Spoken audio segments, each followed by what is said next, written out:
Hey, I'd like to welcome you to another episode of Mission Matters. My name is Adam Torres, and if you'd like to apply to be a guest on the show, just head on over to missionmatters.com and click on Be Our Guest to apply. All right, so today I have Victor Adefuyeye on the line, and he's a founder and a sales coach over at Dana Consulting. Victor, welcome to the show. Thank you. Nice to be here. Thanks for having me. All right, Victor. So we got a hot topic today, how to use AI to accelerate sales productivity and results. I mean, AI, sales productivity, results, what a hook. A lot of business owners, a lot of executives that listen to this show and all of these things they are interested in, I assure you. So I guess just to get us kicked off here, we'll start with what we like to call our Mission Matters Minute. So, Victor, at Mission Matters, our aim and our goal is to amplify stories for entrepreneurs, executives, and experts. That's what we do. Victor, what mission matters to you? The mission that matters the most to me is supporting salespeople. I started my business career as a seller. I've been a sales manager. I've raised my own sales teams as an entrepreneur. So I've kind of seen the profession from various angles, including the last decade plus of being an advisor to companies on how to accelerate sales productivity. And I find that sales is an area where we accept a lot of things that we don't accept in other parts of business. Usually it's like, people don't really know what it takes to improve sales results and productivity. And so there's a lot of hiring and firing. Some of the stats that I've seen, this is borne out by my experience, somewhere in the neighborhood of 30% of salespeople are let go every single year. And then on top of that, sales leadership too. I think the average tenure of VP of sales is somewhere in the neighborhood of 18 months. It's really a churn and burn kind of career. And I don't think it has to be that way. I think that if salespeople are given the right tools and the right training and support, they can be successful. And if the salespeople are successful, then the leadership and the organization is successful. So, I'm pretty much committed my career to helping salespeople. What was your first sales gig? And you can go all the way back. Were you one of the lemonade people or newspapers? Like, what was your first? What was your early years in sales? Give me the early one. Yeah, high school definitely would get involved in different types of small business ideas with my friends, selling tickets to, I grew up on Long Island, so when we were younger, going into the city was a big deal, New York City, and going to clubs and things like that. And so I would organize these club events with friends and sell tickets at various. Man, that's cool. Yeah. So that was probably my first real selling job. And then, as an adult, my first job was in financial services sales. So working at Northwestern Mutual, helping high net worth individuals and small businesses think about how to protect themselves with insurance and retirement benefits. So that was my first real sales job and was a real eye opener. But obviously I've been doing this since, so I love it. Did you know, so going back in those early days, I started in financial services as well. And one of the things I love about financial services is the training. If you didn't have those types of trainings or the corporate, the company you mentioned, Northwest Mutual, they're big. They have formalized training programs and otherwise. And it's kind of for me, it was the first time I'd ever been through systems like that is when I started working for these large companies. But did you know back then that, hey, one day you could see yourself into did you gravitate to that concept of sales, or did you even kind of know what it was yet? For me, I kind of didn't even know what it was yet. I was just doing it. I just considered it making money. I didn't even think I was selling. I didn't know any of that stuff. I was just out of college, and I'm just trying to make a check. I didn't really understand what the sales side was. Did you take to it quickly, understanding those concepts in sales, and or did it take longer for you? I'm just curious about your experience.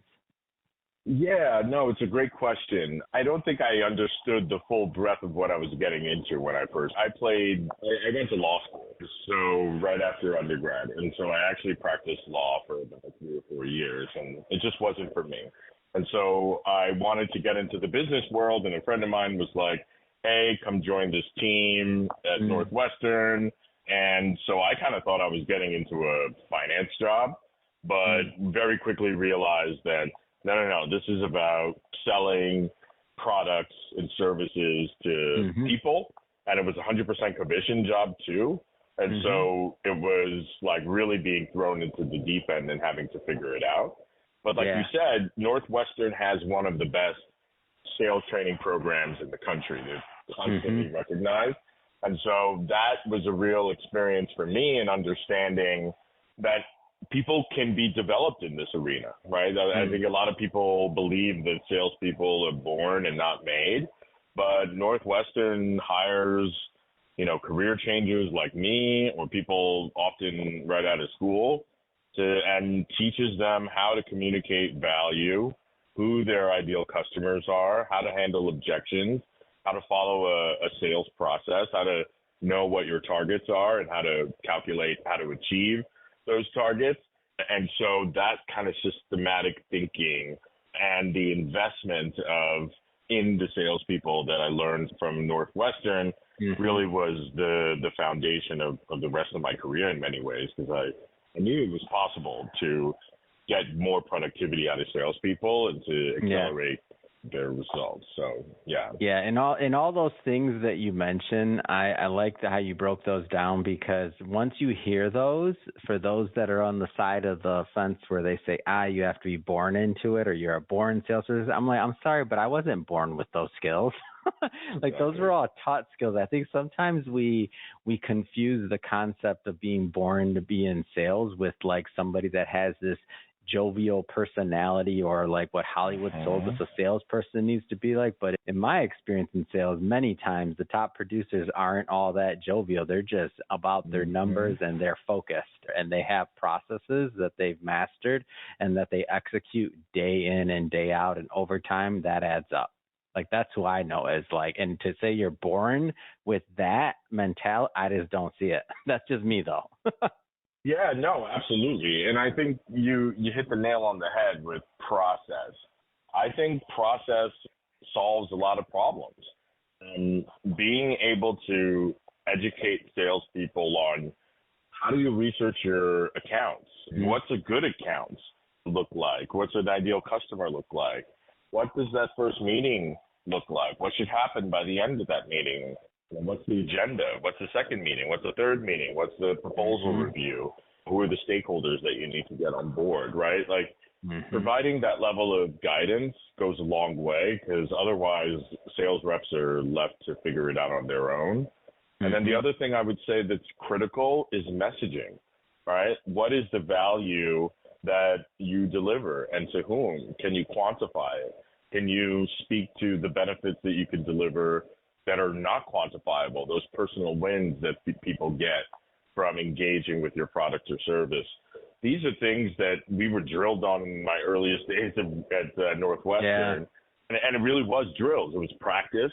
It was like role playing, a lot of that, and coaching, right? Having more senior reps help us in deals, to go on meetings with us, but then also coach us on how to improve our skills and execute those meetings well on our own. So, I think those two things, being very clear in educating salespeople on the right process and being very clear in educating salespeople on messaging, that solves a lot of problems. Yeah, for sure. So fast forwarding a bit here and jumping around a little, now we're in this age of AI. Like, how does AI play into this world of sales? Like, what are you seeing? Yeah, I mean, I try not to get too excited about this topic, but if you get me started on it, I could really go on forever. I try to contain my excitement in this conversation, but I genuinely believe that we are on the cusp of a revolution in sales. I mean, AI is a revolution in business and in the world, frankly, that we are just in the earliest days of understanding. But I think people don't fully appreciate how it's going to impact sales.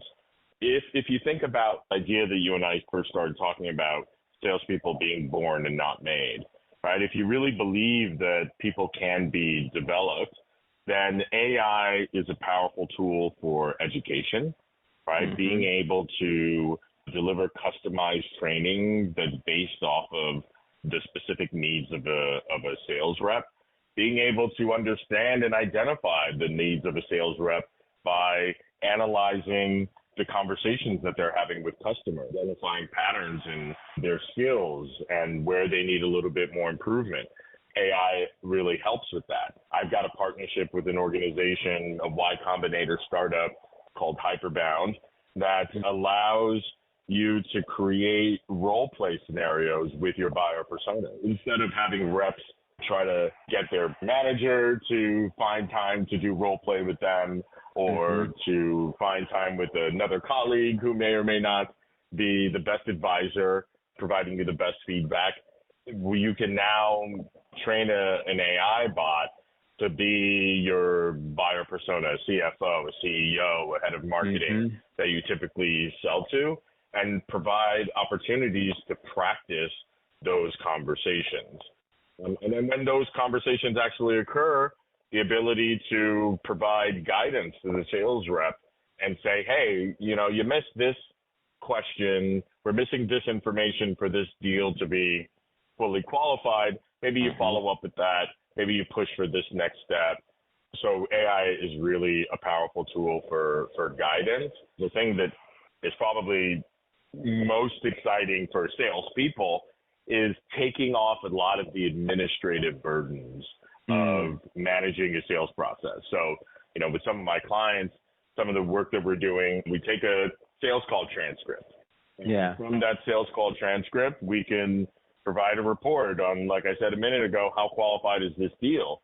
But then on top of that, we can take that transcript and turn it into a recap email. Hey, good talking to you. Here's what we discussed. Did I get that right? Show the customer that you were listening and that you're being customer centric. Taking that same transcript or a bunch of transcripts of conversations with customers and writing the first draft of a proposal, right? These are tedious administrative tasks that are really, really important and take a little bit of skill, but they also take time. And AI is the perfect tool for at least getting you a very solid first draft to these different customer communications. And in the past, what you just described, like having the meeting, drafting the proposal, even taking the notes during the meeting, like all of that breaks your customer, that energy, even if it's just slightly, whatever the percentage is, but taking the notes during the meeting, all of that, like what kind of time savings does that mean? And then times it by how many meetings a day, a month, a year are you having? And before you know it, like the math gets scary. It's like, wow, you just saved like a lifetime. Yep, exactly. And that's why I'm so excited about this stuff, right? Because my understanding is that there are a lot of people out there businesses that are trying to figure out how to infuse AI into their processes. The challenges that companies are having is, where can we insert AI and be able to produce a positive ROI that's measurable? And to me, sales is like the perfect answer. Right? Because if I can save time, right? If I can increase conversion rates and win rates because I write a better proposal, because I ask the right questions, right? Because I'm being prompted by the marketing content that my company has ahead of a call that says, hey, you're about to talk to the CFO. These are the areas that you should dig into. These are the best case studies that we have for that persona and that industry. Like, that is a thing that is a very targeted intervention. We can baseline where the organization was before, and then after we insert AI into it, we can see, have we improved conversion, shortened sales cycles, increased our contract values, and all of those. You don't need to be like a complicated mathematician to figure out like a 1% increase in this or 2% increase in that, and be able to boil that down to hard dollars, right? Because that's why we're doing what we're doing, right? We want to make a positive impact and a return on our investment. And I think, inserting AI into sales is the most straightforward way. What have you seen on the prospecting side of things? Like what kind of things like use case or otherwise, like what kind of things have you seen on prospecting, getting leads and all that? Because that's got to be pretty exciting too. Yeah. I mean, there are two things that I'm seeing there that are very, very exciting. So one of them is research. The tools like Perplexity that are going after Google, right? Gone are the days where you do a Google search and then you have to like sift through all these links. Being a detective, spending a half an hour as a detective to figure out who that next person is coming in your office, so you don't look dumb with something that you could have found in Google. Because that's the main thing. You don't want to look like you don't know who the person is. Yes, exactly, right. And so let's so first of all, how many salespeople are really doing that level of research? Not because they're bad people, but it's just the tedious thing. Course. Yeah.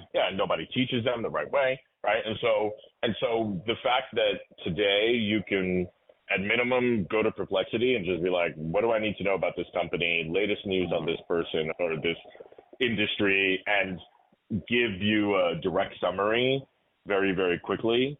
That is really, really powerful. And then there are a lot of solutions out there today, and if you don't want to buy a solution, you can build your own that will deliver that research right into the inbox of the rep right before they get on the call, right? And so that, I think, is a really powerful tool for lead generation, just the ability for AI to do really, really quick and in-depth research. And then the other part of it is customization, right? So everybody knows that tailoring your message to what you find about a given prospect, what's going on in their world, the output of the research, or even just their title and an assumption of the types of challenges that they're having as a result, that level of personalization, we all know that it produces better response rates and engages the right customer. But again, tedious, labor-intensive work. So a big thing that I'm seeing a use case with AI and prospecting is taking the results of a bunch of research and then writing very quickly highly customized messages that speak to the unique needs of your prospect. Again, very measurable. We can baseline, all right, what was our response rates before doing this?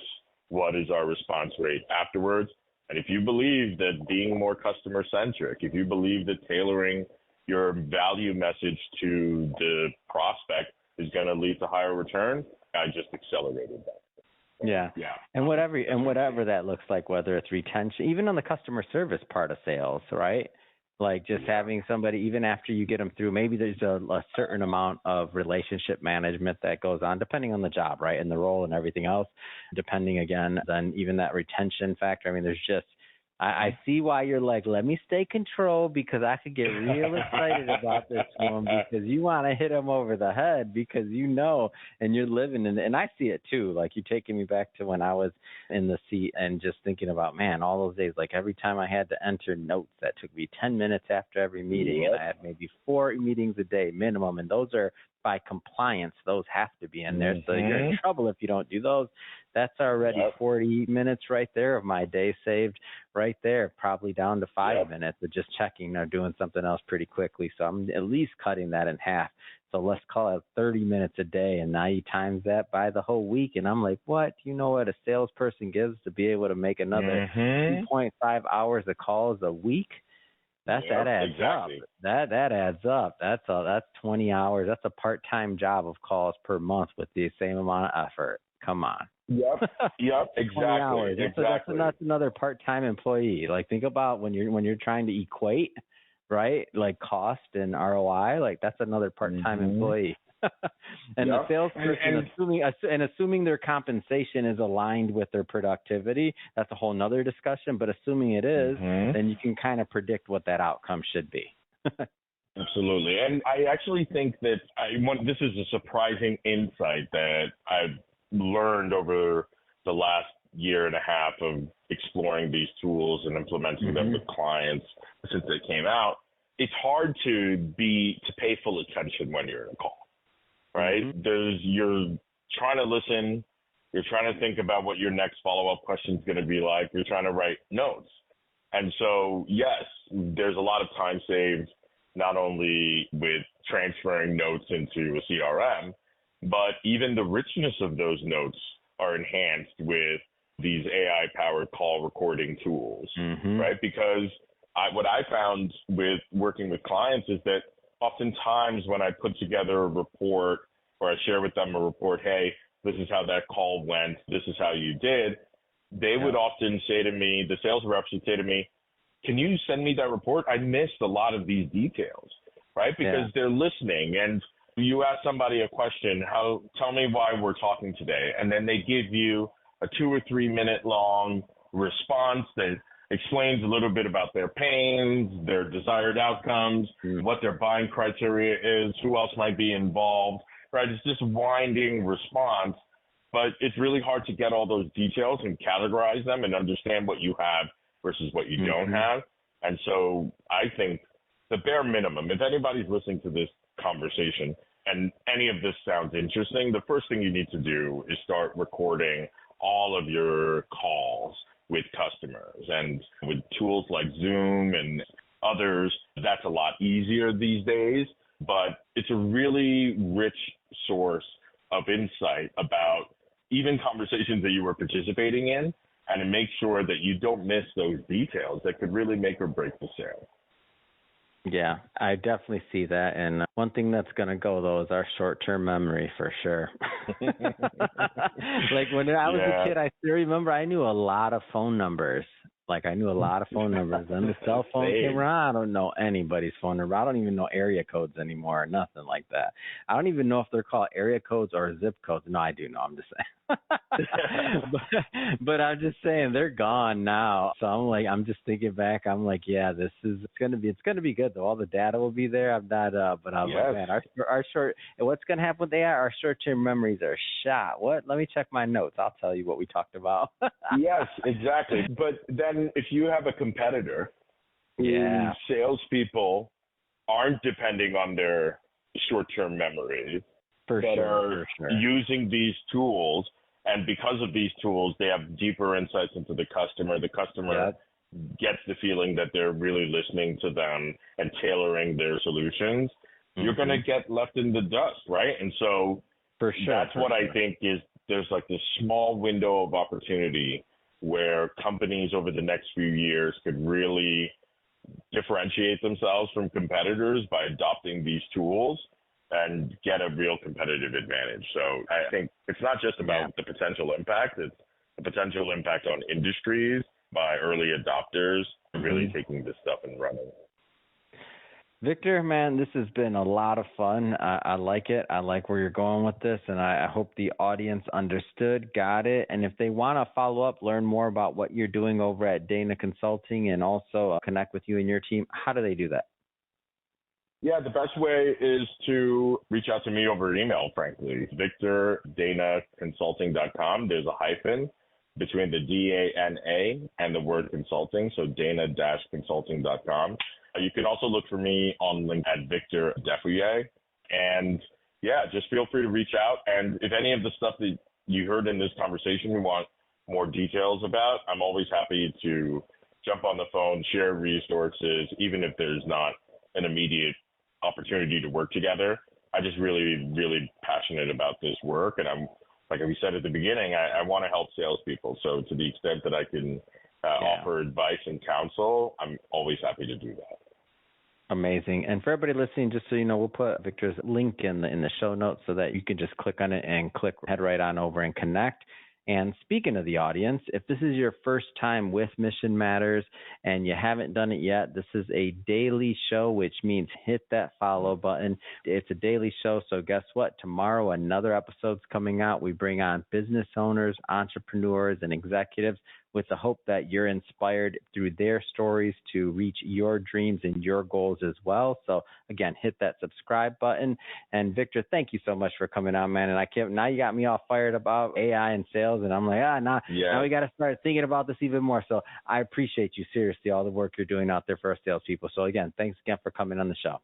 Thank you very much for having me. This was fun.